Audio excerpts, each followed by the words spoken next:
皆さん、こんばんは、シュンバです。ဒီနေ့စစီတို့တွေဘာလုပ်မလဲဆို JLPT N2 2019ခုနလပိုင်းက reading လေးကိုဖတ်ကြည့်ပါမယ်။အဲ့တော့ဘယ်ရမဆို reading ဖတ်လို့ရှိရင်မေခွန်းရေးဖတ်မယ်။မေခွန်းလေးက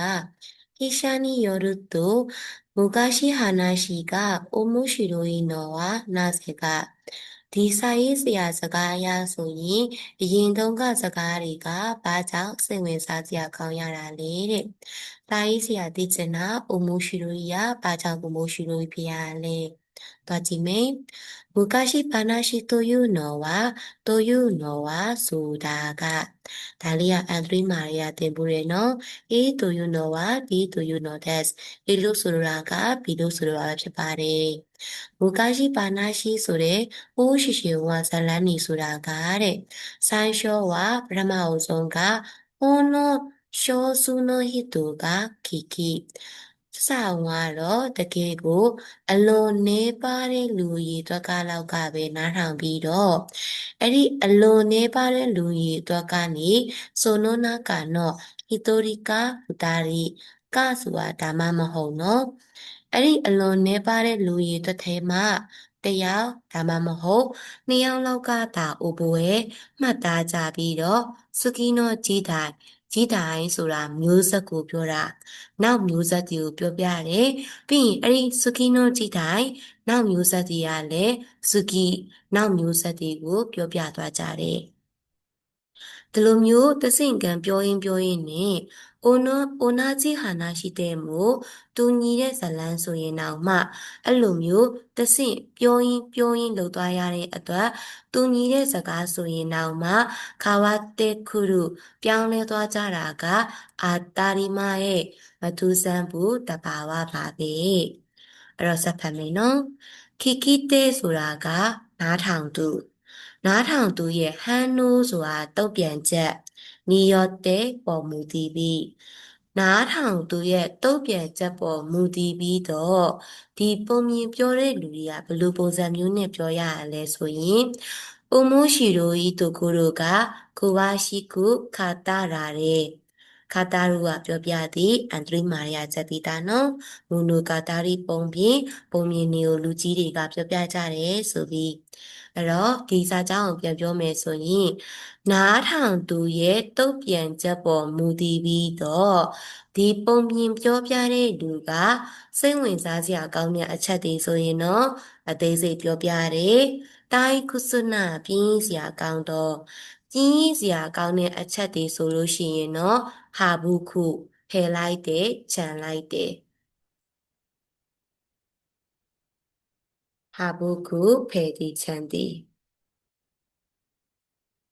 ပြင်းကြီးစရာကောင်းတဲ့အပိုက်တွေဆိုလို့ရှိရင်တော့ဖယ်ပလိုက်တယ်စိတ်ဝင်စားဖို့ကောင်းတဲ့အချက်တွေဆိုလို့ရှိရင်တော့အသေးစိတ်ပြောပြတယ်အဲ့လိုပုံစံမျိုးနဲ့ဘာတစ်ခုဖြစ်လာခဲ့ရလဲဆိုမိုနိုကာတာရီပုံမြင်တစ်ခုဖြစ်လာခဲ့တာတဲ့ဒါကာရာအိုမိုရှိတိုရီဟာဆူဒတ်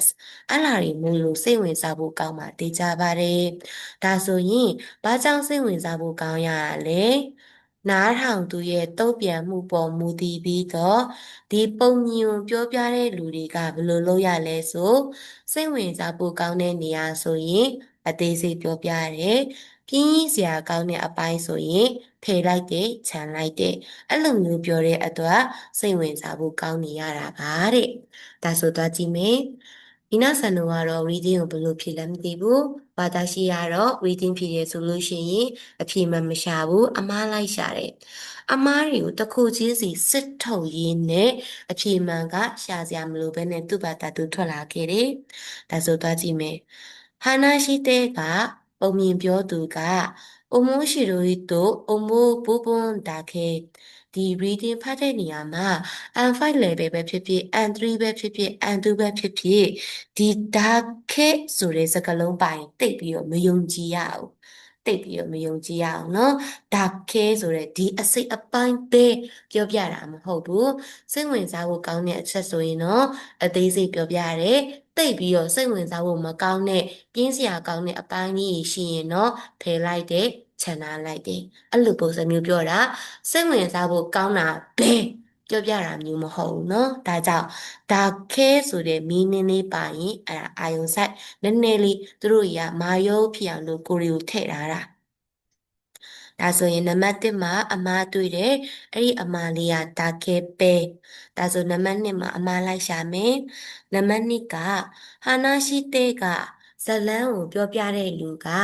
စမာရာနိုင်တူအမိုးပူပုံမိုးပြင်းစရာကောင်းတယ်လို့ထင်တဲ့အစိပ်အပိုင်းကိုပါဒီပြင်းစရာကောင်းတဲ့အစိပ်အပိုင်းကိုပါအမိုးရှိတို့ခုခတ်တာခုစိတ်ဝင်စားစရာကောင်းအောင်ပြောပြတယ်ဆိုတာစာပိုက်မှာပါပါသလား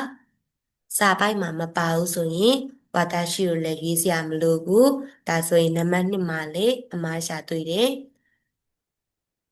နံပါတ်3ခိခိတေနီတိုတဲ့ဒီဇလန်ကိုနားထောင်သူအတွက်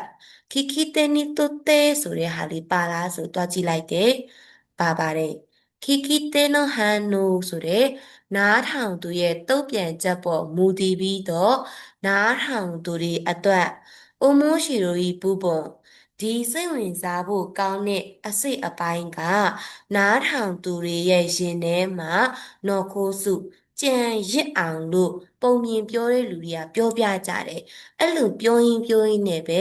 ဇလန်းကအမိုးရှိရိုဤစိတ်ဝင်စားစရာကောင်းလာတာဒါဆိုရင်နံပါတ်3ကဖြစ်နိုင်ခြေရှိတယ်ဒါပေမဲ့မရွေးသေးဘူးတေချာအောင်နံပါတ်4ကိုပါဆက်ဖတ်မယ်ခိခိတေနီတုတ်တဲ့နားထောင်သူအတွက်တာမဲနီနာရုနာယောကဥမာကုခုဝအဲရုခုဝအဲရုထပ်ပေါင်းခဲ့သည်အကြောင်းအရာကိုထပ်ပေါင်းထည့်တာစာပိုက်မှာပါလားဆိုမပါဘူးเนาะဒါကြောင့်နံပါတ်4စာပိုက်မှာမပါတဲ့အတွက်ဘာသာရှိကိုလည်းမရွေးဘူးဒါကြောင့်အဖြေမှန်ကစမ်းပန်အဲ့တော့အဲ့မှာဒီစာပိုက်မှာကြည့်ရမှာကဆိုတာဒါမှမဟုတ်စဲ့တိုင်းအိမ်တောင်ဆက်မျိုးစု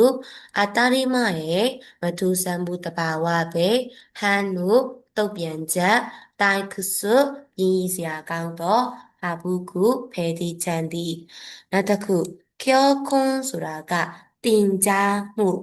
တင်ကြားမှုကိုပြောတာနော်နောက်တစ်ခုအိုဆက်ရှောဆိုတာကစုံမမှုကိုပြောတာပါဒါလေးလေတခါတလေခန်းကြီးအနေနဲ့မိသက်တာမှုလို့ကြက်ထားဖို့လိုအပ်ပါတယ်じゃあအစားအနေအဆုံးဒီကိုပြန်ဖတ်ကြည့်နော်じゃあ今日はこれまでにします。お疲れ様でした。ありがとうございます。